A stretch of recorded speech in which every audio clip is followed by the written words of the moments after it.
And then over a long period of time, 13.8 billion years later, that hydrogen became sentient.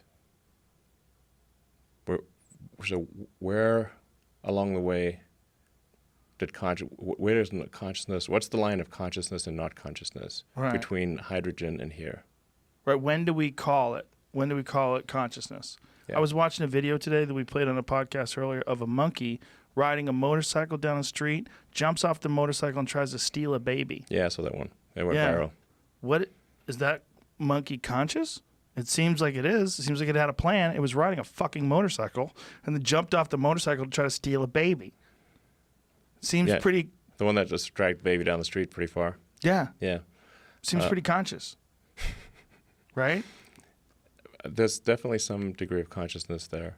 Yeah, it's not a worm. It seems to be on another level.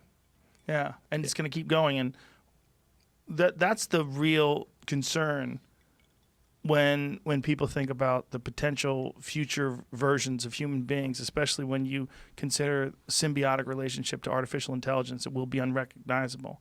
That one day we'll be so far removed from what this is. We'll look back on this the way we look back now on, simple organisms that we evolved from. And then it won't be that far in the future that we do have this view back. Well, I hope consciousness propagates into the future and gets more sophisticated and complex, and that it understands the questions to ask about the universe. Do you think that's the case?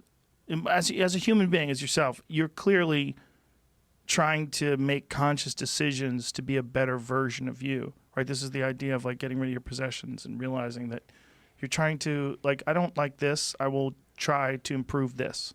I will try to do a better version of the way I interface with reality. That this is always the way things are. If you're moving in some sort of a direction where you're trying to improve things, you're always going to move into this new place where you look back in the old place and go, I was doing it wrong back then. So this is an accelerated version of that, a super accelerated version of that. I mean, you don't always improve, but you can aspire to improve. You can aspire to be less wrong. Yeah. This is like